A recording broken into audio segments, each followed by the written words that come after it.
Okay, and looking at this issue of the Achilles heel, and we're looking at the focus on Chevron, but we're really using it as a stand-in for corporations. But we're talking about particular experiences with Chevron, and we're trying to find that key to end the corporate rule system. So we had great stories on Chevron. That's why we're starting with Chevron. I'm going to read a little bit just from Wiki to focus it in on this as we look at a portion of their big headquarters in San Ramon, California. It's an American multinational energy company. It's a successor company, one of them, of Standard Oil, which, as you know, was John D. Rockefeller, who, when oil was discovered in Western Pennsylvania in the 1800s, he managed a deal with the railroad corporations, and he managed to get his oil transported at a lower price, and that's how he outsmarted all the other smaller oil companies and became the king.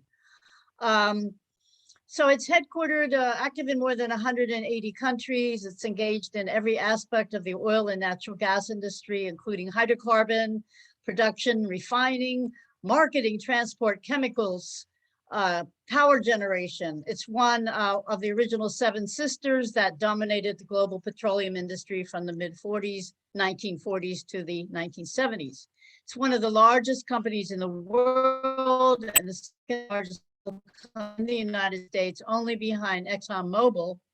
And as of August 2021, Chevron ranked 27th in the Fortune 500 with a yearly revenue of over $94 billion and a market valuation of $190 billion. In the 2022 Forbes Global 2000, Chevron was ranked as the 26th largest public company in the world.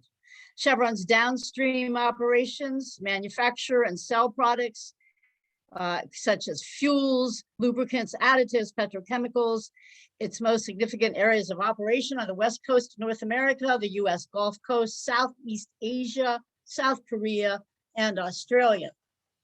Chevron has been subject to numerous controversies arising out of its activities, the most notable of which being related to the activities and inherited liabilities from its acquisition of Texaco and the Lago Agrio oil field, which include allegations of both Chevron and Texaco collectively dumping 18 billion tons of toxic waste and spilling 17 million gallons of petroleum. Chevron and Texaco's activities were the subject of a lawsuit Chevron lost to Ecuador residents defended in Ecuadorian court by Stephen Donziger. Some of you might have heard that was a really big case. They destroyed so much of the land base of the indigenous in Ecuador, and Stephen Donziger won a huge law case. But due to false accusations of Donziger bribing the Ecuadorian court and the subsequent disbarment and criminal contempt charges against Donziger, Chevron was accused by environmentalists and human rights groups of jailing Donziger and compelling the US government to deny Donziger due process of law. So we're dealing with a not nice company, to say the least. So Marilyn and Joshua are going to tell their stories of their experiences with Chevron. I'm going to introduce them briefly. Here's their slide on their bios. Marilyn is a member of Transcend, an international network for peaceful conflict transformation, and she's guest editorialist for Transcend Media Services. She's a community organizer and international solidarity activist based in Richmond, California. Her key interests are reigning in the super rich and uplifting the poor by shedding light on suppressed truths to counter toxic propaganda that serves the unjust status quo. And her writings can be found there at transcend.org. Just do the search for Marilyn Langlois. Joshua Vincent is Executive Director of the Center for the Study of Economics. At CSE, he has worked as a consultant to over 75 municipalities, counties, NGOs, and national governments. Vincent works with tax departments and elected officials in restructuring their jurisdiction's taxation to land-based systems. Vincent sponsored and spoke at many events for New Jersey, Maryland, and Pennsylvania municipal conferences. He's testified as an expert witness on the impact of land taxation from the municipal level up to state legislatures in Texas, Connecticut, Maryland, Indiana, and Ohio. Since 2000, Vincent and CSE have conducted over 50 land tax impact studies for cities all over the US. And I must add, he's on our team of associates with our Baltimore Thrive project to implement land value tax in Baltimore, and he's doing some research for our efforts there.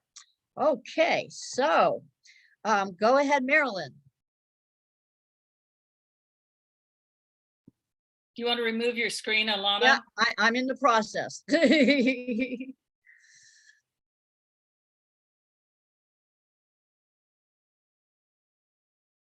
Just stop my screen share. Go ahead. Oh, there's Gloria, I believe. Wonderful.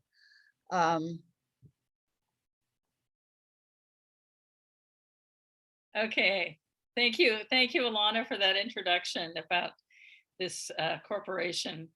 And welcome everyone who's here for this webinar. Good afternoon or good evening, depending on where you are. I'm going to start with one picture from my hometown of Richmond, California. This will give you a sense of, there's no doubt in the minds of the community that Chevron needs to pay more of its fair share of taxes, which is the overall theme of today's program. This is one of many demonstrations we've had at various locations, both at the refinery and in different parts of the town. This is in front of the local high school. And I'll show you one more photograph that is, again, emblematic of the kind of some of the work we do. Here, let's see, here we go. Yeah, this is a photograph taken at one of the many demonstrations we've had at Chevron's annual meeting. First, you need to be aware the refinery, which is Chevron's oldest, it's been in Richmond, California for over 100 years. It's the neighborhood immediately around it is very low income, mostly people of color who suffer most from the toxic pollution. However, the international headquarters of this corporation, as Alana mentioned, are in San Ramon, which is a very upscale community about an hour's drive away from Richmond. So we go out there each year to the annual shareholders meeting, and we often bring representatives from the different countries where Chevron has done its dirty work, including we've had representatives from Ecuador come to these meetings as well. You'll see this, the big banner in the middle says Richmond Progressive Alliance. And I'm going to tell you a little bit more about that. That is one of the organizations I co-founded 18 years ago. And I'll give you a little bit about what we've learned from our organizing, some of the successes and the challenges we've had. So I'm going to stop the screen share now and just talk with you myself. So when the Richmond Progressive Alliance was founded in 2003, basically it brought together people who are from different political parties. We decided this is not really a partisan issue. The city of Richmond is actually almost, mostly Democrat, and yet the city council has been completely controlled by the Chevron Corporation. So we brought together not only progressive Democrats, but Greens, Peace and Freedom, a lot of people without partisan preference, and we formed the Richmond Progressive Alliance to try to do what we can to rein in this mega corporation that was, causing so much harm to our city. And as the years went on, we learned a lot. We tried a lot. It's hard because they have so much money and they have so much influence. But around 2008, things really coalesced, and we started to be able to galvanize our power, the power of the grassroots. And there were a couple of things that were essential for this to happen. One of them was being part of coalitions and working with other organizations. And the other one was finding a way to really refine, our message, focus our message to really make it clear and to find strategies to address our message and our key demands. So in terms of the coalition building, we built coalitions with a number of like-minded organizations. Some of them were statewide, like Communities for a Better Environment is a statewide organization in California. The Asian Pacific Environmental Network is also statewide. And then there's a group called West County Toxics Coalition, which is residents mostly who live very close to the refinery, and they've been working for many years. One of our local unions that's supporting Richmond workers was also supportive of us, in the California Nurses Association. Those are some of the key members of our alliance, and of course other groups will come in at times. And with that, what that did is it brought us, we were able to access lots of people from different constituencies and bring in the power of the different organizations. Some of them were better at legal issues, some were better at electoral issues, and we were able to sort of consolidate our efforts. But at some point, sometimes it seemed like we were all over the map, trying to do lots of different things. And so we got together and decided we need to focus what are the key issues and we came up with three main things that we want. Number one, we want well-being and health of our community. That was kind of our primary thing. We don't want our community to suffer from the ill health of the pollution. Number two, we want to have more funds for our community. We feel this is a super wealthy corporation with billions and billions in profits, and our community is fairly low income and people were suffering, and we need more community services to be provided. Number three was respect for our democracy. It really bothered us that Chevron was putting so much money into getting people elected and basically controlling our local government. So those were kind of the three areas. I'm going to talk first about the health and then the democracy, and then get into the funds because that relates mostly to today's theme. In terms of our health, in 2007 and 8, Chevron had a project. It wanted to expand its refinery, and in ways that would make the pollution even worse. And so we had tons and tons of mobilizations on that. We even got some people elected to the city council, a couple of people elected, but we didn't have the majority. So those who were in majority had been supported by Chevron, and they approved this project. However, one of our allies, Communities for a Better Environment, had a lot of experience with lawsuits, and they were able to bring a lawsuit against the city, which showed that this project would actually increase greenhouse gases, even though they said it wouldn't. It would increase greenhouse gases. It would allow the refinery to produce dirtier, heavier crude, and that, which would create actually more pollution for the community. So we were able to get that project stopped. It did come back 6 years later in 2014. This time it was different. It was way toned down. It wasn't nearly as damaging as the first time. And I think that's thanks to our mobilizing and our efforts. And so we were able to add a few more restrictions on them, not as much as we wanted, but we were able to get, some progress made. And then another success we had was in 2019 or 20, fairly recently. We've been working for years with our local area, Bay Area Air Quality Management District. This is a regional jurisdiction that makes rules for refineries, and they're mostly captured by the industry. That they get tons of money and lobbyists and all of that. But we've been pushing and pushing for about 15 years, and we got them to finally adopt a refinery rule that will require all of the refineries in the area, including Chevron, to install some equipment, which Chevron said, oh, that's so expensive and yada, yada, but they have to install this equipment that will make the emissions cleaner. So again, that was a result of intensive lobbying. Then in terms of our democracy, we just decided we have to get more people on the city council, and we have to use our grassroots efforts. So the Richmond Progressive Alliance has been supporting candidates for both city council and mayor. None of them take any corporate donations. We've gotten really good people on that have, shifted the conversation. And in 2016, we actually got a majority on the council. So that was a really good effort. And with that majority, we were able to push through a few more rules. And Chevron didn't have any major projects. Then they had some small projects, and we were able to put in requirements to make those projects less dangerous and less toxic for the community. So getting and just energizing the residents to say, look, do you want to have a city council that represents you or that represents this corporation? And so, that was a very, very big effort. And now in terms of the money, the taxation, we always felt all along that Chevron was not paying its fair share of taxes, and we've looked at a lot of different ways. I'll get to the land tax in a bit, but first, one of the first things we did, we wanted to do something dramatic. We figured that people and the residents would be willing to, you know, do whatever it takes to get Chevron to pay more in taxes. Chevron likes to, you know, the more pressure we put on them, then they'll give more donations to community organizations, which is fine.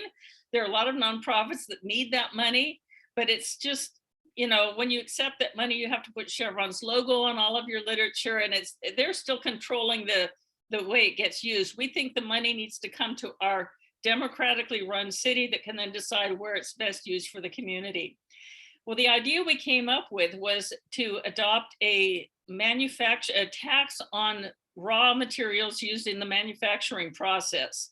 So this was, it would be a tax that would be 25% of the value, 0.25% of the value of raw materials used in manufacturing. And since Richmond has virtually no other manufacturing within the city limits other than the refinery, and since at that time, this was around 2008, the oil price was over $100 a barrel. You know, it would have brought in quite a lot of money because Chevron processes, I don't know, a couple 100,000 barrels of crude oil every day. And so this was going to be a major revenue stream for the city. Well, we got people together. We did we couldn't get the city council to put it on the ballot, but we got a grassroots effort. No paid signature gatherers at all volunteers went out and collected signatures we had to get signatures from 10% of the voters. I myself went out door to door, got several hundred signatures, and it was amazing. Most people, it was no question, no problem. Of course I'll sign, of course they should pay more taxes. Once in a while, there would be some Chevron loyalist who didn't want to sign, but we got the signatures, we got it on the ballot. The process of gathering signatures was part of the campaign, because then when we went back during the election campaign and said, now that this is on the ballot, we want you to vote yes on it, people kind of already knew what it was about, and it passed handily. We thought, great, and we celebrated, except. And this is, again, one of the challenges. Chevron, like all these big corporations, has squadrons of very highly paid lawyers, and they immediately challenged the legality of this measure. And we had demonstrations outside the courthouse, but unfortunately, we couldn't hold up. They determined that because of some obscure thing called the Commerce Clause, that this measure was not constitutional. So it went by the wayside. So then we looked for what are some other ways we can raise taxes. And we came up with another one. One of the tax perks Chevron has, it's called the utility users tax perk. Our city taxes everybody, businesses and residents, 10% of their value of their utilities, their electricity and gas that they use. It's on everybody's electricity bill. 10% goes to the city. Now, Chevron, as you might imagine, uses a ton of electricity and gas. Even though they produce some of their own electricity, in theory, it should all be subject to 10% tax. Well, they don't want to pay that much. So they worked out a deal with a previous friendly city council to them that that their utility users tax would be capped at a maximum amount, and it would never be any more than that. And the amount that it's capped at is way less than it should be. So we started a signature campaign to raise, to end the Chevron perk and to put in, make them pay their full fair share of the utility users tax. Well, that was going really well until they came up with a diabolical strategy to undermine our effort. They said, well, we're going to collect signatures for a counter ballot measure that will cut the utility users tax and from 10% to 5% for everybody. Now, of course, this will be hard to challenge because most voters say, hey, I'd like to have my utility tax be less. And so we weren't sure if they could actually get the signatures or not. It was kind of, we're playing bluff with each other. We knew that we could get the signatures. We weren't sure they could. What ended up happening is we did have some very strong people on our city council who got together and did some negotiating with Chevron. And this is where I think the whole volume of the grassroots efforts came to bear, because Chevron knew we had the power. Even if we didn't get this utility tax, we'd get something else. We'd find some way.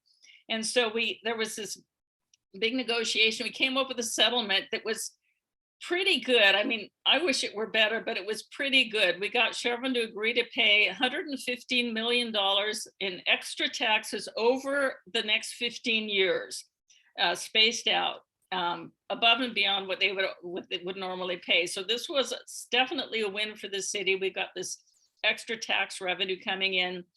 The deal was the city was not allowed to raise taxes on Chevron during that time. So we're kind of stuck with that. But those 15 years are going to be over in 3 years. So come 3 years, we can again find a way to raise taxes on Chevron. And finally, I want to just end with mentioning the land value tax, because aside from the city, via the county, we collect property taxes. And of course, Chevron does pay some property taxes. And again, part of because of the grassroots organizing and the community sentiment, it really empowered our assessor and our county's assessment appeals board to take another look at Chevron's property taxes. And so that was between the years 2008, 2010, that whole issue was raised at the assessment appeals board, and they've reevaluated their property values. Unfortunately, because it's so much of the data involved in this is supposedly confidential, the hearings of the assessment appeals board were mostly closed sessions. So we would go there and we would demonstrate and hold our signs, and we'd go into the meeting, but then we'd have to leave. But we did succeed in getting the amount of their property tax increase. They brought the value of the land up closer to where it should be. And so we did get an increase in the property tax, which was a success.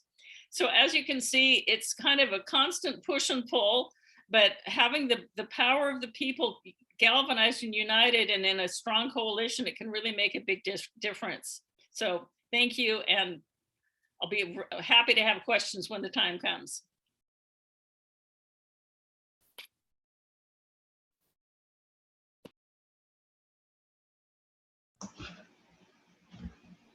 Okay, thank you, Marilyn. Thank you, Marilyn. Excellent. Yes, I'm sure there'll be some questions when the time comes. And next will be Joshua Vincent. Hi, it's kind of funny. I've heard the left coast perspective. Now I've got the right coast perspective to give, and the stories are painfully similar. We're going to start with the story of the refinery on the Schuylkill River, and it's the oldest refinery, massive refinery in the United States. It opened in 1870, and a bunch of smaller companies were clustered around. And then as monopoly consolidation progressed, it became one giant refinery. And an interesting story about the pollution that Marilyn referenced is that in the 1870s and 1880s, there were no cars. So when they were refining oil, the waste product was gasoline. And they loved it. It was so easy to get rid of. They just flushed it into the Schuylkill River. And to this day, we have tons of pollution in the ground and certainly in the water going out into the marshes. But what I've been up to, and a lot of friends and colleagues in Philadelphia, is to sort of come up with a quixotic way to help Philadelphia, which is a very poor city of some 1.5 million people, and having to change the tax system of Philadelphia. And we had some motivation, and we had some encouragement in the mid-2000s to discuss land value tax. The city controller, a bunch of tax reform groups, a lot of professors at Penn all thought that Philadelphia should reverse its really century-old system of unfair taxation. Now I'm going to share screen and start rocking. Oh, one thing I wanted to do before that, The first president of the Henry George School was John Dewey. And there's a quote of his that I use: politics is the shadow cast on society by big business.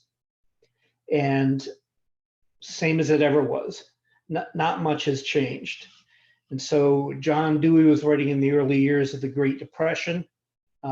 Adam Smith was very paranoid about the politicians and the manufacturers getting together and making decisions without anybody else's input. So this is a problem of long standing. So I am going to share my screen and a slideshow beginning. Okay.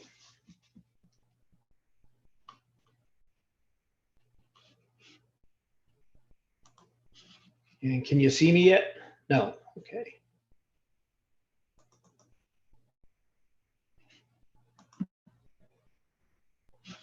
There, do you see that? Okay. So the subject of my little chat is, can you fight the power? And the answer is sometimes kind of depressing. Sometimes you can't, but sometimes you can. So these are lessons that I've learned and picked up over 15 years of pushback by the current refinery, which is now shut. It blew up in 2019, and that was finally the last straw for the state, the feds, and the city, and they closed it. So what you have here are the refineries that are, and can everybody see this? I think we can all see it. We can see the slides, Josh. Very good. Yeah, I can't see the show, so people's reactions. So on the right, you see sort of the story of the refineries in Philadelphia. Philadelphia is about 160 square miles, and the southern third of Philadelphia, which used to be wetlands and marshes. Thomas Eakins did some very famous paintings on the subject in doing his landscapes. But after 1870, refineries started moving in, opening up, and as I said earlier, they were kind of small, and then they were agglomerated by Standard Oil, the Atlantic Richfield refining company, and in the 50s and 60s, Chevron. And the refinery that I'm going to be discussing then passed through several putative different owners. But because of interlocking connections, I believe that essentially it's the same owners. So we went under ownership of Sinclair Oil and Atlantic Richfield and Chevron, of course. And then Sunoco took over in about 1975, I think. And Sunoco essentially was, as Marilyn said about Chevron in Richmond, they did lots of PR stuff, and it's kind of important. So, as I said, the petrochemical industry had a 150-year head start in Florida. I don't know if you can see my mouse, but that is the plan in 1866 for the refinery. And it looks very bucolic, of course. And this is the refinery at almost full speed ahead in 1950. You can see how huge it is. Josh, we're not seeing the change in the slide. I don't think, at least I'm not seeing your next slide. Anybody else? Huh. Okay. What do I do? Did you clicked on number 2? The second And nothing slide. came up? Now we see your 4th slide, Sassy Anna. Try to go back to 2 and double click it on your second slide again. Okay, you can see that. Okay, now it's there. Yes. All right. So that's the refinery, and you can see how it expanded and indeed metastasized onto both sides of the Schuylkill River, which feeds the Delaware and then feeds the Delaware Bay and out into the ocean.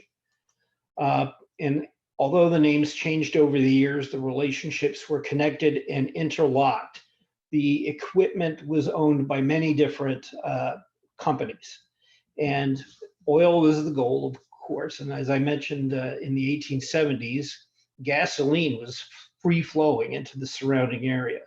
Throughout the 20th century, fires, explosions, and all different kinds of effluent were a fact of life for the people of South Philadelphia. Corporate greenwashing, especially by Sunoco, presented a benign image to the city about what they were doing. Never mind the explosions that were taking place 2-3 times a year.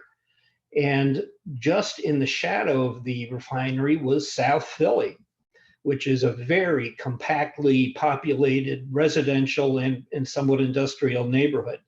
A lot of the refinery workers lived in the area, and so they were sort of between a rock and a hard place.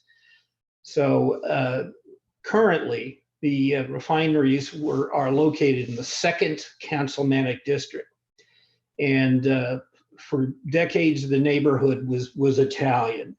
And then in the post-war era, as more Black Americans moved from the South for jobs, the neighborhood changed.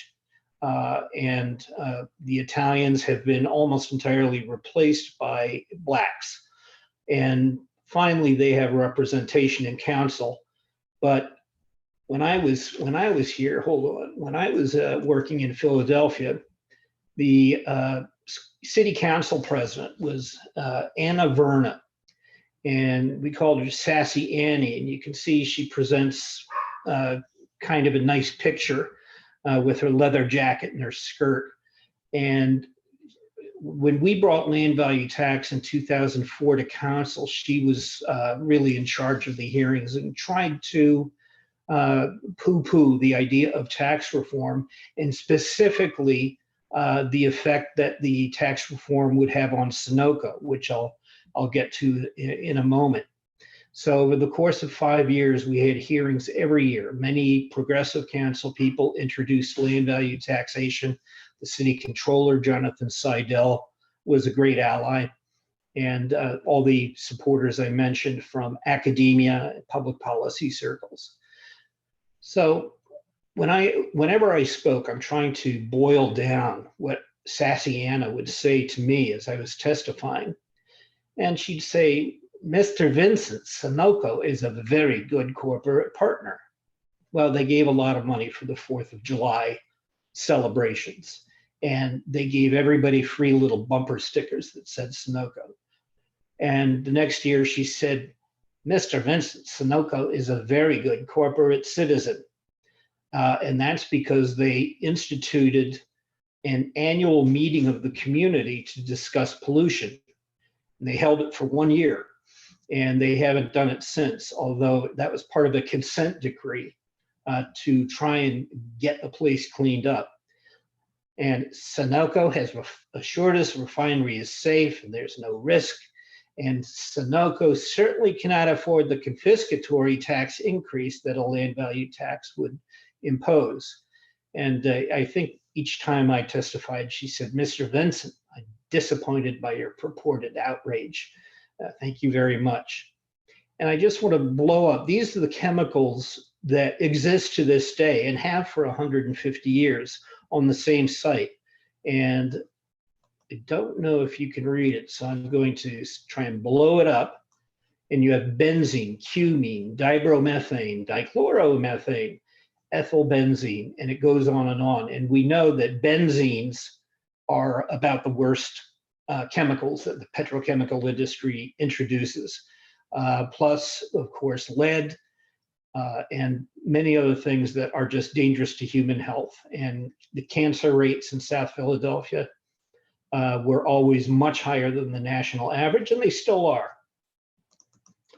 So here's the refinery, and this is why Sunoco objected to the land value tax. This is our land value map of Philadelphia, and you can go to the Philadelphia Tax Shift Explorer. I encourage you to. And you see that the one section of the refinery had an actual tax bill of $10,000, and with a land value tax, it would have gone up to about $27,000. And even better, if there were a tax on land values only, they would be paying from current, about $20,000 more. How much is $20,000 to them? It's not much, it's piddling. But that was the rationale that they hung out in city council, and the mayor at the time, John Street, also said, yeah, we can't make them suffer under this burden. So it looked better though in 1926, and in 2019, that was sort of what turned everything around, because it caught fire, it burned for about 2 days. And again, this is within a stone's throw of a densely populated working class neighborhood with a BIPOC population. And the refinery fire was finally when a consent decree was issued, and the consent decree mandated that Sunoco clean it all up. And so what did Sunoco do? They declared, or not Sunoco, what did the refinery do? The Sunoco refinery, it declared bankruptcy. And so they are liable for some of the remediation, but they're liable for only about 25% of the remediation. And this is about 100 acres. And the neighbors are suffering. And this reminded me of what Marilyn was showing. This is the demonstration that the neighbors put on, and you can see the oil refinery right in back of the fence. And health and safety, green economy for all. So they shut it down, and that could be good news, but it's really not. So this is the future of the site, of the refinery site. And you can see a gleaming artist conception of a new economy city. And they call it the Bellwether neighborhood, a rather portentous name. And the Bellwether neighborhood is going to be, has already been granted $500 million in tax abatements. So all these years when the city was trying to dun them for the health cost and the environmental cost, couldn't be done. But when they sold out to this multinational corporation, then they got a lot of tax abatements. Tax abatements for me, but not for thee. But there is, I think, some good news that a corporation can not do the responsible thing, but be compelled to do the responsible thing. And I just sort of want to wind down on a hopeful note. Corporations are everywhere. What can a community do? Well, it controls its own tax policy. And many of us here are familiar with the bare minimum that U.S. Steel provides to the city of Clairton. Now, Clairton used to have, I think, 30,000 people. It's down to about 9,000. It's a tough place to make a living. It's a tough place to live. It's very polluted. But Josh, can you say where Clairton is? Can you tell us where Clairton is? Sure, it's in Southwest Pennsylvania, and it's in Allegheny County, just upriver from Pittsburgh. And U.S. Steel, of course, pretty much ran Southwestern Pennsylvania for 100 some years. And they've kept their cracking plant and their coke mill in Clairton. And so it's still operating. But I think the sort of hopeful sign is that, there we go, that United States Steel pays a lot more under land value tax, let me shrink this, than they would otherwise. And these are the latest numbers. So their tax has gone up from $82,000 a year to $183,000 a year. We have a lot of other properties in the city, but that's kind of the big kahuna. And if it gets abandoned even more than it is, then they will still be liable for that land. And it'll be almost impossible to sell unless, of course, there are corporate giveaways to remediate it. But right now, US Steel, which barely operates in Clairton, accounts for 30% of Clairton's city and school taxes. I think that's a good sign. So that essentially is what I've got. Let me stop sharing here. And there we go. And I just wanted to mention that it's so ironic that these things are happening all over the world. You know, and these are working people. These are immigrants. These are people of color. You name it. And we're talking about the Niger River Delta in Nigeria, Bayelsa State. We're talking about what's happening in the oil and gas lands on Native American reservations. And this is a story of how corporations really, and I'm not anti-capitalist, but I'm certainly anti-monopolist, and I think we all are. And we're anti-privilege. In this story, the tragedy that it can be repeated all the world over is something that calls for action. And getting that action is going to be tough because politics is corrupt. It's corrupted and will be for a while. I don't know how to cure it, but I apologize for my dogs. I think we had Chinese delivered. So I'd like to apologize for that. But I think if we go back to this, is go to the Tax Shift Explorer. I think that you'll find it pretty useful.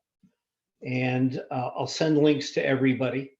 And the long-term goal, I think, is accountability and transparency. Who owns this site, this poisoned site? No one really knows.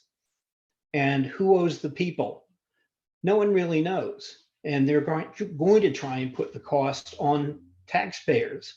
I know that's a cliche, the poor taxpayers, but they've had nothing to do with it, but they're going to pay the shift. So thank you very much for your time. I'll answer any questions that you may have. Okay, thank you, Joshua. There's a few slides that I want to show as moderator to move us into what Joshua began to mention, looking at these maps of who is located at what land and the land value. And so land value mapping, a key tool to end corporate rule. The one who draws the map controls the territory. In Western Pennsylvania and then moving into Ohio in the early frontier days, when George Washington was a young man, he was a land assessor. And when the native people saw the guys coming to survey the land with their little implements to do land surveys, they knew that this was an important part of the ongoing conquest of their land. They were quite concerned. That's exactly what happened. So one who draws the map controls the territory.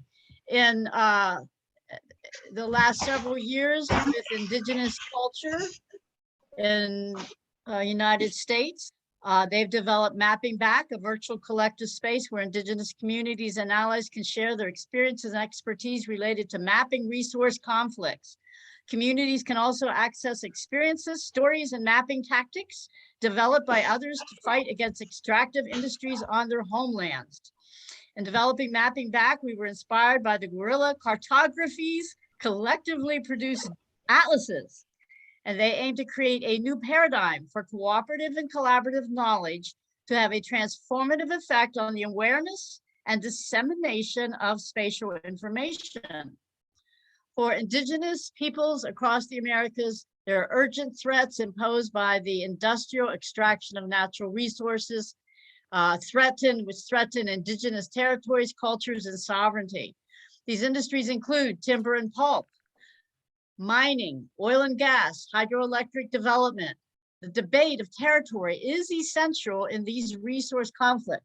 Maps and those who make and shape them are central to the discussion of land rights, especially when it comes to industrial resource extraction and indigenous people. Well, maybe we're all indigenous. Mapping back envisions mapping as a weapon and tactic to resist extractive industries. We see it as an excellent way to express complex indigenous perspectives and relationships with land. Maps as resistance. There is a long history of the use of maps and cartographic techniques by countries and governments to claim ownership over indigenous territories. But since the 1990s, indigenous communities have been deploying mapping tactics as a mode of indigenous resistance, resurgence, and education. These tactics use historical memory and ancestral knowledge to assert territorial rights and community visioning. So here's one such map, tribal nations map, where they put our own names and locations. All right. So it's not like humanity is one and we're all going to fairly share the land and resources. It's rather a people who've been marginalized and exploited and had pretty much their land all taken away. It's them using mapping to fight back. And what Marilyn and Joshua have been presenting is how they've been fighting back as people in communities in Richmond and Philadelphia. How do you fight back against the corporate rule? So mapping is a key tool. And I wanted to segue back to Joshua's mention of Bayelsa State, the second largest oil producing state in Nigeria. And I happen to have been there a number of years ago. And in the extraction of those oil resources, the natural gas is burned off. So there's these huge flares. Like if you can imagine like a half an acre of land or more, and there's nothing but a flame coming up. They're just not even capping those oil wells. It's causing terrible pollution, but it's flaming up so that the people don't even have any access to energy resources. So that is another place where there's a struggle. And in that case, the oil companies are paying the Nigerian federal government some kind of resource rent. But the corruption and collusion is such that very little of that actually gets down to the local level of the cities that desperately need infrastructure. So again, it's looking at this problem of resource rent from local to global, and how do we, on the local level, begin to tax the corporations that are right there under our noses. Now, the real estate and real estate investment trusts are using these advanced global information, geographic information technologies to further enrich themselves. So with these maps that they have, you can drill to the property level for demographics, occupancy rates, and mapping with 1,000+ real estate companies in 45 countries. You can discover essential intelligence for real estate investment trusts and real estate analytics. Also the alt-right, real estate investment trapping. That is my alternative title for right, because they're using these maps to actually trap the value of the resource and take. They're using the maps as takings and to get people from all over the world to buy into their technology of these maps in order to have real estate investments. So as you know, if there's an area where the government's going to invest in infrastructure or some kind of environmental improvement that's maybe going to help make it an attractive place to live, that's where land values will go up, and that's where your investment money should be placed, which of course constantly drives up land values, drives people into homelessness, creates a greater wealth inequality, and monopolizes land. So this is going to be a few slides on the evolution of land value mapping and how we can use it as a tool for our benefit of claiming the land and resources and their resource rents. This is a very early, very primitive land value map. You might think, is that a skyscraper, some kind of skyscraper complex? No, this was an early, before we had computers, an early visual of Johannesburg, South Africa, and it was showing the very, very enormously high land values in the middle of Johannesburg. Now, I like to say that the land value, the surface land value in our cities is like an oil well. And the oil well is in the center of our cities, and we're not tapping it for public revenue. So it's a private extraction of wealth in our high land values of our urban areas. Here's another early one, New South Wales land values. Just a kind of primitive sketch, but here it's getting into land values per hectare in New South Wales. And you see these points. These points are not little mountain peaks or little hills. They're not little hills. These are all land values at the highest point. So you can see it can be highly concentrated in certain areas.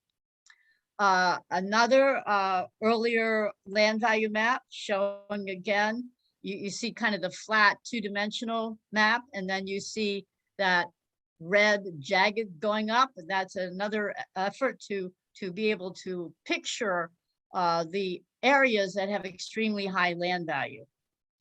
Now you have a land value per acre in Minneapolis, Minnesota. Just notice the enormous spike. Center cities, or maybe a city that has a couple or three different multi-centers, but they're extremely high. These are often corporate headquarters are located there, and they use their buildings to do tax depreciation and do write-offs from their building value as it depreciates. So they reduce their property tax in that manner, which ordinary people don't get to do that. People say, if you remove taxes from the building value, which is what our land value tax movement, the direction that we take, we say the building value is your owned building, and it should be reduced on taxes and increased taxes on land value. They say, what about all these corporate headquarters? Well, right now they are paying very little in property taxes. If you taxed on land value only, they couldn't depreciate anything and pay less. They would have to pay their full share, which is very, very high land rent in our urban centers. So here's one that gets more refined, Tompkins County land value. This is New York, assessed land value per acre. And you start seeing variations, variants, and gradients from the yellow, which is the rural areas, down into the red, which is the high land values in the urban centers. That's city of Ithaca. City of Saratoga, assessed land value. Now this is down to the per square foot. Now you're getting even a greater assignment. You can really dig down, dive deep into property by property. What is the land value assessment per square foot? And it's color coded. So this is a Central Research Group's work from May 2008. And now what we would consider a high quality land value map, very detailed, parcel by parcel, again, color gradient from the most highly valued, land valued areas to the least value. You're going to be able to know who should pay more and what locations are going to pay less. Pay more because you have a better located, higher valued land site. Only fair. New York, a little different look to this one. It's price per square foot in quintiles. So you see, again, color coded. Now where we're getting at, and Josh does some of this work with the Center for Study of Economics. That's why he's encouraging you to go to the Tax Shift Explorer, where we can drill down and we can say, who owns that land? Okay, I'm going to go to Baltimore City Prop. This is actual city property tax value map. It's not land value per se, but it's tax value, the overall value of the site. You can see that cities are getting pretty good at geographic information system mapping. You can start drilling down parcel by parcel. We want to get this till you can do a click. You can have information come up. Who owns that land site? What is the exact value? Now we want to be able to do this tax shift technology where you can say how much more or less would they pay if they tax the land 20% more than they do now and the buildings 20% less, or 40 or 60 or 80, or what if they go to full land value tax? You can see who will pay more, who will pay less, and the exact amounts. Because most homeowners who are the voters pay less. Most homeowners have more value in their building than their house, than on their land value. That's a good constituency to educate about how the shift to land value tax is going to work for them. Now, if this was a Philadelphia or Richmond map of the oil company's land, we'd be able to see that, go in, see how much they're paying. And you build movements because you can say, hey, they're not paying nearly their fair share property tax. These people aren't paying their fair share. These people, we often find that in lower income areas compared to higher income areas, the land is overassessed. Higher income areas, people are more comfortable going to City Hall and getting their assessments lowered. Low income areas generally tend to be a little shy of going down to City Hall. So there's a lot of areas of inequity in our cities that we can see by using this kind of a map. So it's a really powerful tool, and it's being developed more all the time. We can use it to our benefit to build movements for fully collecting the commons rent, the socially generated value of land to pay for our civic public goods. So do we have respondent Gloria Gilo? Is she here? Yes, I'm right here. Wonderful, wonderful. I'm glad that we're going to go Okay. to you in just 1 minute. Let me wrap this last thing up on the land value mapping. We need more people trained in this technology. It's being taught to some degree in some schools, but it's used for environmental and lots of other reasons it's used. We need people trained to do it specifically for the purposes of the land value tax. So just a employment tip, if you know people who are looking for a field to train in, we're going to need more people like that. So wonderful, Gloria, that you're with us, activist and retired city urban planner, founder of Green Renaissance. She lives in Brooklyn in New York. So you ready for some comments and input and questions, Gloria? Yes, yes. First of all, I just want to open with an appreciation to Alana, Marilyn, and Joshua, and the members of this group for bringing this to my attention. And this was really not on my map. And because of you, now it is. So I want to say that your efforts have awakened my awareness. And this is now something that's close to my heart and will be included in anything I do and everything I do. So thank you. And I really appreciate it. One of the things I've been doing is traveling around a lot and speaking to different people. And I've spent a lot of time in the country of Nicaragua, which is considered a socialist country.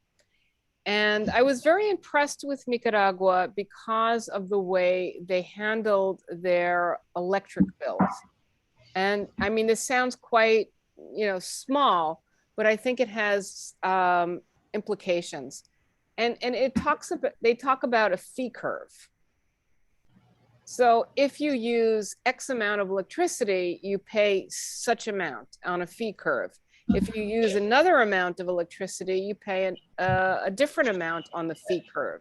So I see this as being, very important when we talk about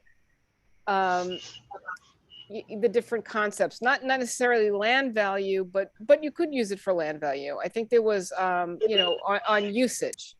So one of the things we want to protect are small business owners. Okay, so we don't want to have, if they use X, if their land value has X amount of income generation, it's not the same as Chevron, or it's not the same as Sunoco. It's a different thing. So it's very important to develop this fee curve. And that's what's used in socialist countries.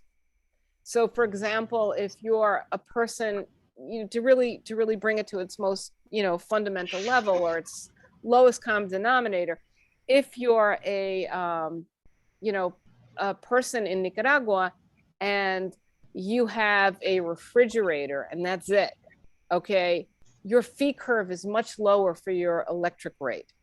And your fee curve may even be lower for your taxation rate, for your land value. But if you are using air conditioning and, X, Y, and Z and all this other stuff, well, then your fee curve is higher. So the part that I would like to give back to the group is to think in the concept of a fee curve, so that we are, like one of the things that came up was how the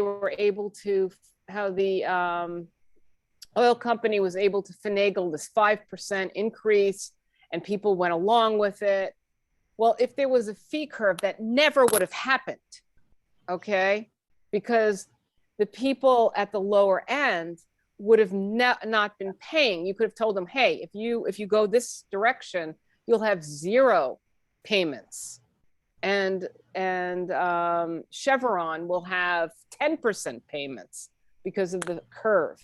So the only thing I just want to impart to the group humbly, because this is a new topic and it's, I'm thinking basically from the seat of my pants, is the concept of fee curve, and that everything we do has that component to it. So we protect the individual homeowner, we protect the small business, and we target who we are trying to actually target, which is these, mega corporations with this huge lobbying capacity that we have a problem combating. And just to talk a little bit about what I'm working on is, I'm actually working on coming up with some models that are similar to what is being used against us. Why don't we come up with PACs? Why don't we come up with ways of supporting candidates that share our value system? How can we support them? How can we support these policies? How can we use what is being used against us for us? And that's kind of what I'm working on in my own capacity. So, I guess that's all I really have to say, other than, I think this is really a fascinating thing on the use of electricity as well as the use of resources. And the concept of resources being, how much are you benefiting from that resource? What does that resource mean to you? And again, back to the fee curve. So thank you very much. I've learned so much. Thanks, Gloria. I know you really jumped in the deep end on this, and we only recently had lunch last week in Gettysburg when you were out to Harrisburg. Since you were urban planner, I knew that this would start making a lot of merci, du love it. What's the matter? Is there an interference? Whoever's marked iPhone, the host should mute them. Does anyone have any questions for me before I mute my mic? I do actually, yeah. The fee curve it can work.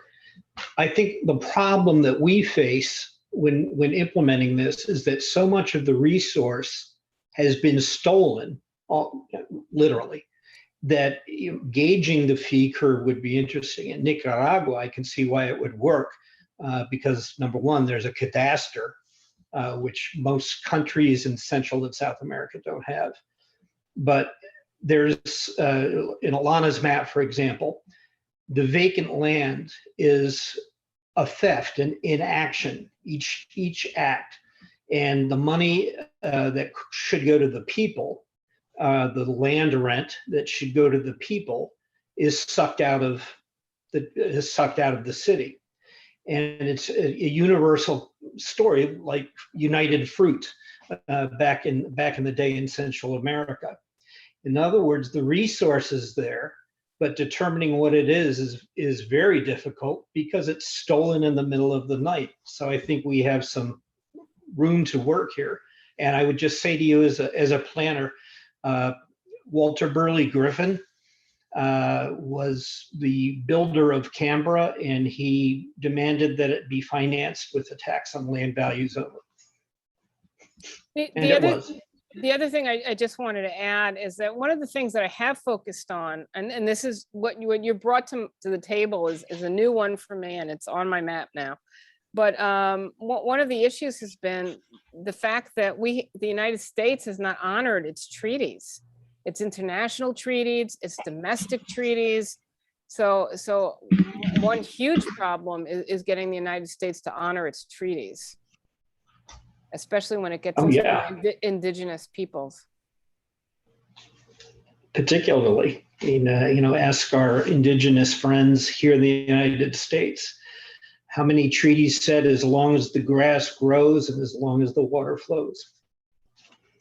It's a the corruption is something that I think we have to it has to be a part and parcel of any reform, is exposing corruption. And a good way to expose corruption is the colonial appropriation, colonial style appropriation of economic value from Baltimore City to Montgomery County, Maryland, for example.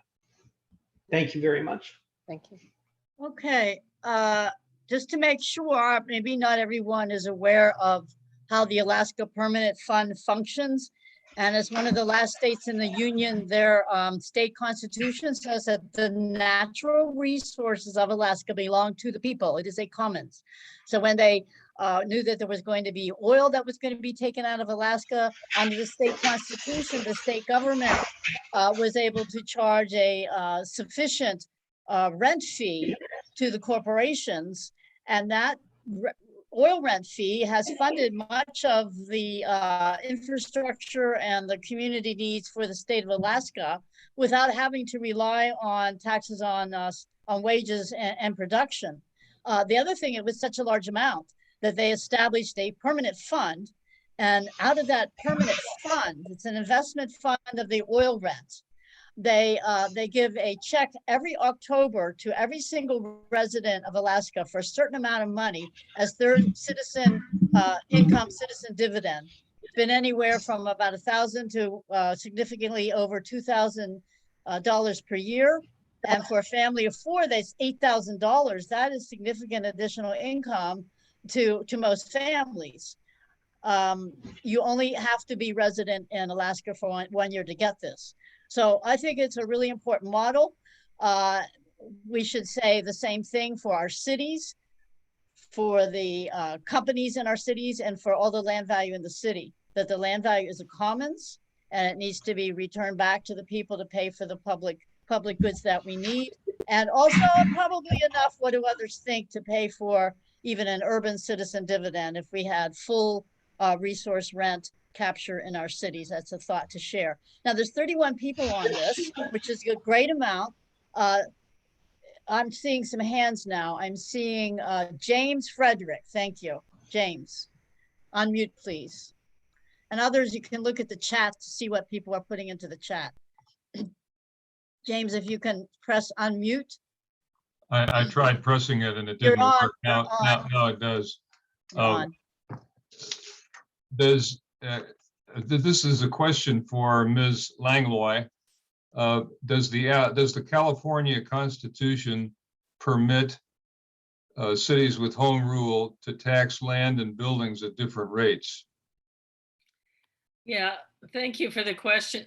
As far as I know, it doesn't allow that. Richmond is a charter city, but in terms of the property tax, that is, the state of California has a measure in place since 1978. It's called Proposition 13. It was put on by a bunch of special interests, really big corporate interests, that locks in the property tax value of both homeowners and businesses, so that the only time that it's reassessed is when the property changes hands. Now, it can go up a percent a year. But obviously in some areas, the property values are going up much higher than that. And yet, this really, if, we were trying to reform this because especially for the commercial properties, corporations will hold property. Chevron has owned its property in our city for over 100 years. And the way it was assessed back then was completely minimal. Since it does include improvements, we can add a little bit because of the improvements. But if the corporation ever tried to actually sell that property, the value of it would be pretty stratospheric, kind of like the models that Alana showed us. So it's a problem we're stuck with in California. We've tried to have some ballot measures since then that will change that for the commercial property.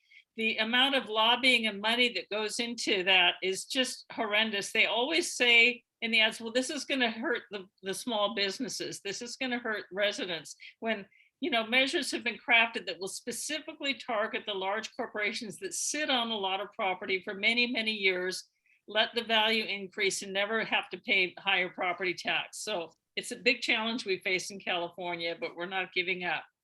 I lived in If- California, Maryland, when Prop 13 was just on the verge of coming in. And those of us knew that it would be absolutely devastating for California. And it was no way to stop that momentum to bring it in. And now you're really in a bad place. And it's the 8th wealthiest country, if it was a country, California. And as we know, as wealth accumulates, the wealth inequality grows. Now you have a horrific landless problem.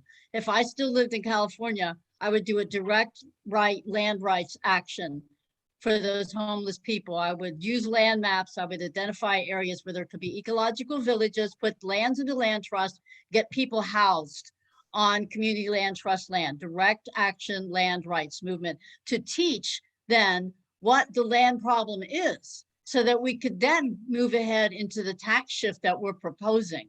Because we're talking about a huge paradigm shift. We're talking about a problem that most people do not understand. We're talking about a solution to it. So the land problem is that a few own most of the land and the most valuable land, and they're paying little or nothing into the common fund, and the taxes are falling on labor and production, on small businesses, on workers, and so on. That's the big enchilada that we're dealing with here. And it's outside of neoliberal economics, because they made land, the earth, a subset of capital. They demolished the field of economics. The classical economics is what we're about, that looks at land as a separate factor. And we can have an analysis of how you address wealth inequality in a way that has both fairness and freedom and efficiency and equity. So in other words, it's beyond the old right and the old left. But it's been sidelined. We are a remnant of keeping this truth alive, and there are ways to move ahead. So I'm glad so many are tuning in today. Now I saw Dan. I'd like to go to Dan and then Hannah. I had to hit the unmute there. Yeah, I got a couple things. One, I'll just put this in chat. I did a talk called The Myth of Corporate Efficiency, and it shows that big corporations are less land and resource efficient than small business in almost every branch of the economy: industry, retail, wholesale, farming. Wherever you look, big business is very labor efficient, which means they can hire fewer people and drive down wages, but they are not very land efficient. And that drives it home. The question came up, like, what about corporate headquarters? And we had that in Pittsburgh because the US Steel building was the tallest building in the city of Pittsburgh. And they saved almost $750,000 every year. And they said, why are you trying to help US Steel? And I said, because there are 5,000 jobs in the US Steel building.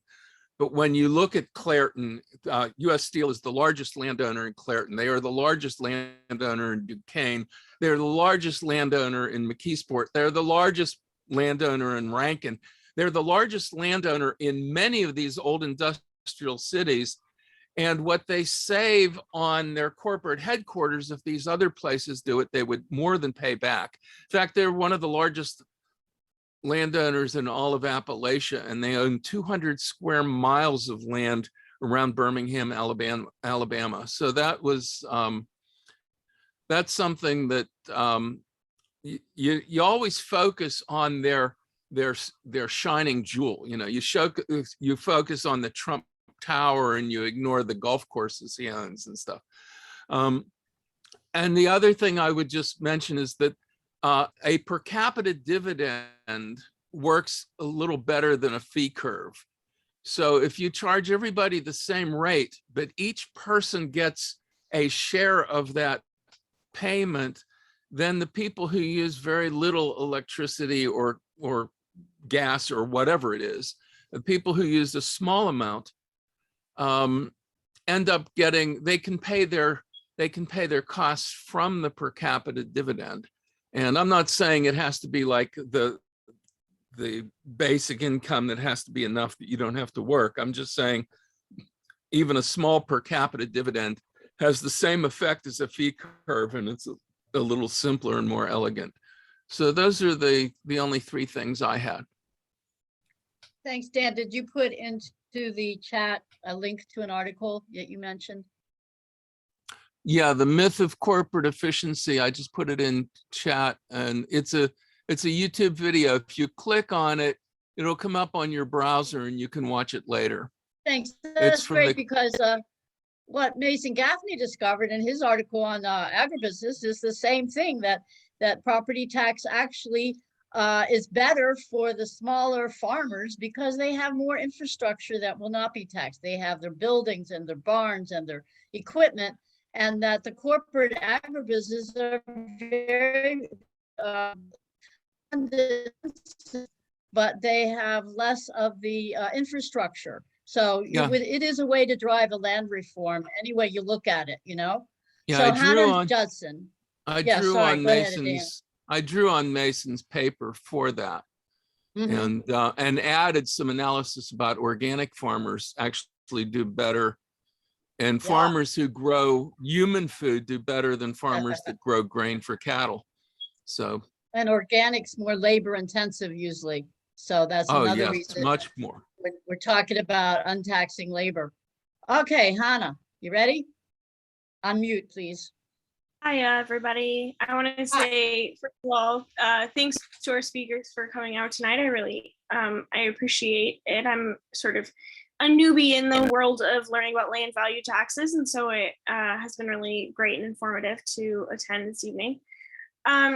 The only thing that I wanted to ask was, it seems that so far all of the sort of proposed land value taxes are being implemented on a local level, and a municipal level, a state level, that sort of thing. Is there any sort of push for a federal solution to land value tax, something that could be implemented at the federal level that would encompass all of the individual sort of pieces and places that a land value tax could be implemented?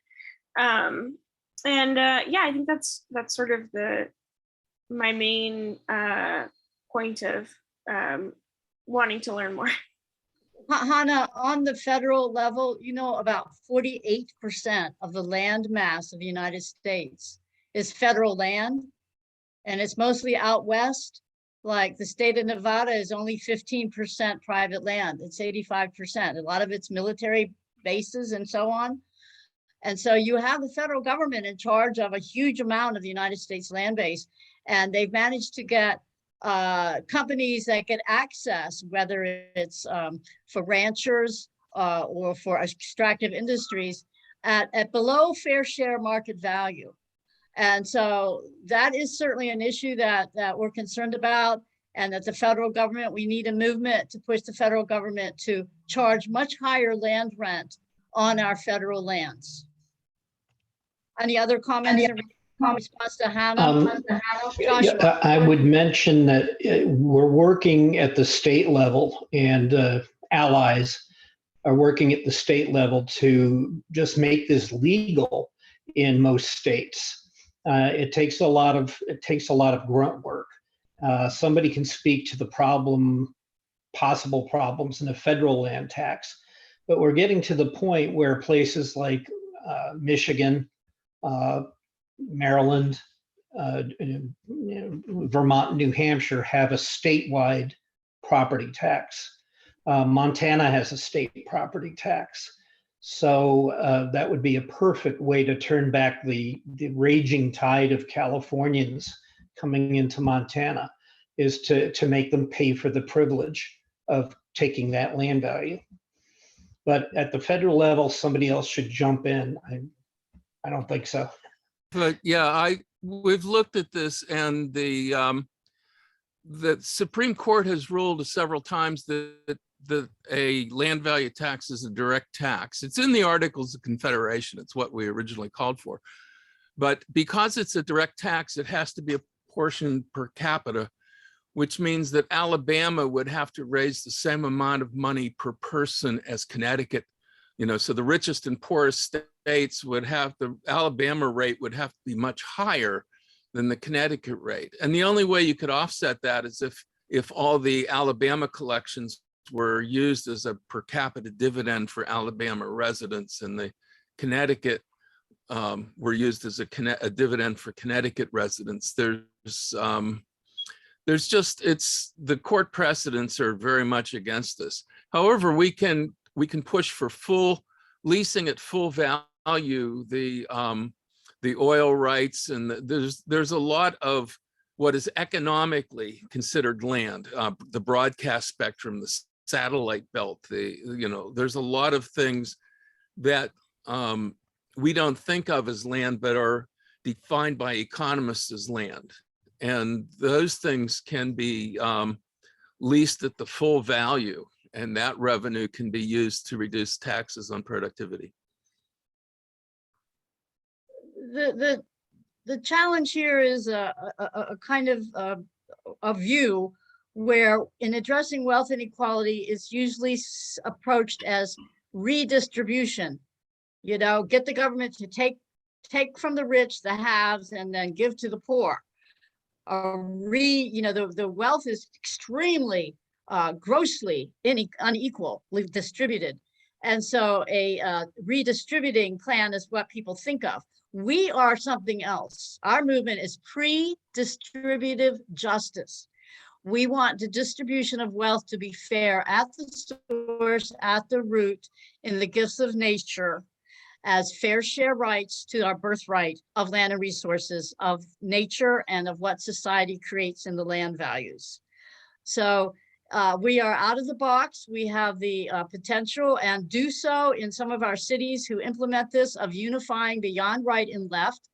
And I really thinking now, remembering that Josh, you were deeply involved in the city of Allentown and how they got land value tax through the education of the people. Could you tell that story? Because it's such an important story. It's something we all need to hear about, how the people voted in land value tax and how that happened.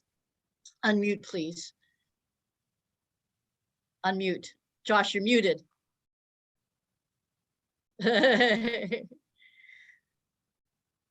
I'm sorry, I'll send out an article about it that is pretty good and pretty complete. But essentially, Allentown was voted the worst city to live in the United States by Fortune magazine, which actually touted Pittsburgh and land value tax. And this was after the collapse of the steel industry and the corresponding and interlocking businesses that supported that industry. So everything went downhill, and there was tons of vacant land.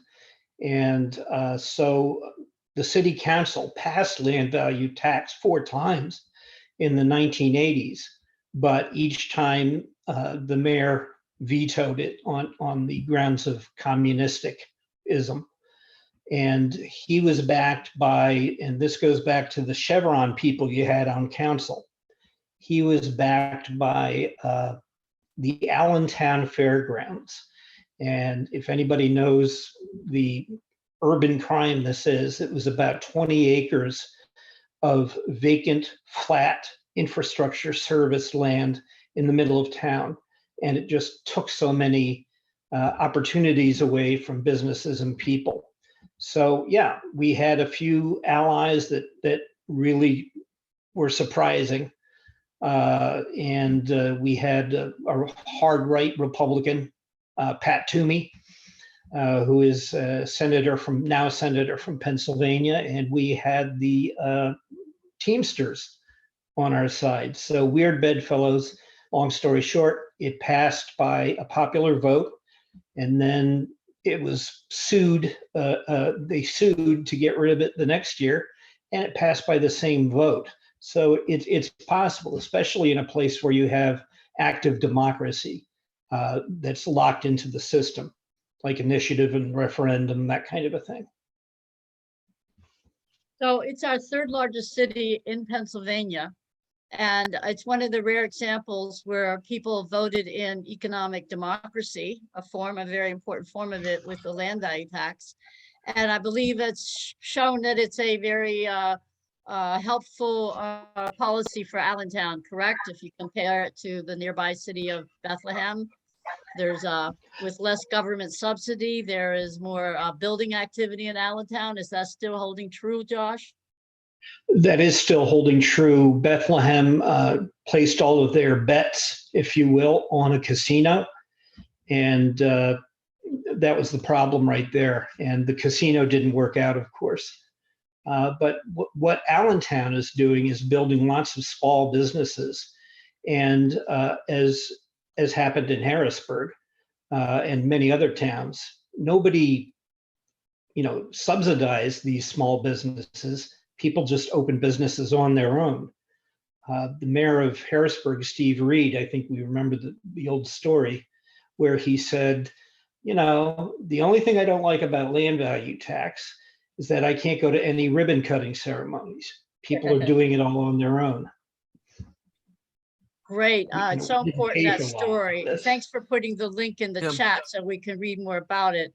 I would yeah. just add quickly that when they fought for the home rule charter that had land value tax in it, the opponents outspent them 100-1, and the charter passed anyhow. And then 5 years later, they were eligible to remove the land value tax plank from the charter, and the opponents of land value tax set out to do that and had another referendum, and they outspent us 100-1 again, and they still lost. And that was, Josh was closely involved in that battle, but it's interesting how much big money fails at the local level when you put these things in. I wanted to mention, when we're talking about national, for every congressman, there's 5 lobbyists. And at the local level, we have over 3,000 taxing jurisdictions in Pennsylvania, and most of them have never seen a lobbyist. So we have a much easier time spreading this at the local level. Yeah, thanks for that's a good point. Allentown, one of my favorite little tidbits of stories about Allentown is when all that money, it controlled a lot of media messaging, didn't it? On the side that wanted to cancel land value tax, a lot of media messaging, all media, but also little airplanes flying around to tell people to vote out the land value tax with banners, little airplanes with banners. And the people on the ground knew enough of what to do in their own interest. That's the kind of movements we need everywhere, folks. We need people so well educated they're not going to fall to the corporate rule and the 1% rule, because they know that they can work together beyond right and left and bring in this resource and land rent taxation. So along those lines, since we're almost 90 minutes of time, I believe, I want to say there are movement, people, there are teams working for land value tax here and there throughout the world. And I want to invite everybody that's on the call to consider starting your own team in your own community. We have teams of experts who are willing to help and advise you and guide you for this. And I'm administrator for the International Union for Land Value Tax. We don't have a lot of funding, but we have a little, and we've started a small grants program. You can even apply for a small grant to get you going on a land value tax shift project. So let's get active. If you like the idea, just don't say, oh, that's a good idea, now I'll go do something else. Think about how you can make it happen. That's the only way it ever happens, is people taking the commitment, responsibility for the leadership to do so. So I invite you to step up to that plate if you're interested and willing. You'll have plenty of support. So Ibrahima, do we have any time left? Well, I guess it's exactly 8 o'clock. That's exactly the time we had. I'd like to thank everyone for coming. Many thanks to our great speakers tonight. We hope to see you soon at the Henry George School. Good night. Thank you. Good night. Thank you, everyone.